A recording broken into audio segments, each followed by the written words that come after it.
So అంటే ఒక కథ విన్నప్పుడు ఒక బడ్జెట్ అనుకుంటారు. ఒక సినిమాకి ఒక పర్టిక్యులర్ బడ్జెట్ అనుకొని ఏ ప్రొడ్యూసర్ అయినా సరే మూవీ స్టార్ట్ చేస్తారు. బట్ ఆన్ ద ప్రాసెస్‌లో ఏంటంటే అనుకున్న దానికన్నా 1, 2 ఎక్కువ అవుతూ ఉంటుంది. కొంతమంది ఏంటంటే ఆలోచించి ఆపేస్తూ ఉంటారు. కొంతమంది ఏంటంటే సరే ఎంతైనా పర్లేదు కథ మీద నాకు నమ్మకం ఉంది అని అనుకుంటారు.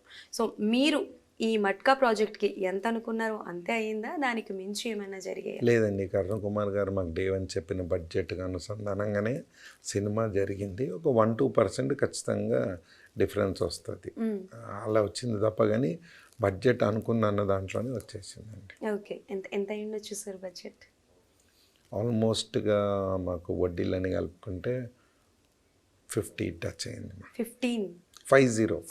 50. Oh my God! Okay. So, అంటే ఇప్పుడు నాకు అంటే లైక్ డైరెక్టర్ గారు చెప్పడం ఏంటి అనంటే టోటల్‌గా అప్పట్లో ఉన్న వైజాగ్‌ని రీక్రియేట్ చేయాల్సొచ్చింది అని అన్నారు. బట్ మీకు throughout the movie shooting షెడ్యూల్స్‌లో కానీ, ప్రాసెస్‌లో కానీ ఎక్కడ ఏ సిట్యుయేషన్‌ని షూట్ చేస్తున్నప్పుడు పర్మిషన్స్ తీసుకోవడానికి చాలా అంటే లైక్ కొంచెం ఇబ్బంది పడిందని కావచ్చు, ఆర్ టైం పడింది అని అనుకోవచ్చు. బికాజ్ ఈ పర్మిషన్స్ తెచ్చుకోవడం అండ్ లేదనంటే ఆ షెడ్యూల్ కావాలి, ఆ ప్లేస్ కావాలి అని అంటే ఇట్స్ ఆల్ ప్రొడ్యూసర్స్ చూసుకోవాలి.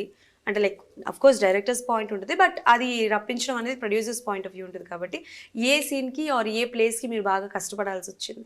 ఏమో మరి మీరు ఇప్పుడు చెప్తుండే కానీ నేను వింటున్నాను. ఆల్మోస్ట్ రామోజీ స్టూడియోస్లో ఒక 45-50 డేస్ జరిగిందండి. ఓకే. సో క్లోజ్ డోర్స్లో ఇండ్లల్లో కానీ ఎక్కడ కూడా కానీ మొత్తం ఆల్మోస్ట్ నాకు తెలిసి 60 డేస్ జరిగింది. వైజాగ్ బీచ్ సైడ్ ఒక 10-12 డేస్ జరిగింది. కాకినాడలో ఒక 10 డేస్ జరిగింది. ఎర్రమట్టి దిబ్బలలో ఒక 5-6. పర్మిషన్స్కి ఎక్కడ కానీ మాకు అడ్డంకులు లేవు. బట్ వన్ థింగ్, ఎర్రమట్టి దిబ్బలే మా లాస్ట్ సినిమా షూట్. దాని తర్వాత దిబ్బల్ని తీసేస్తున్నారు, పర్మిషన్స్ ఇవ్వరు అని చెప్పి కరుణ కుమార్ గారు చెప్పారు. సో మాకు ఎక్కడ కూడా పర్మిషన్స్కి ఎప్పుడు కానీ ఇబ్బందులు లేకుండా.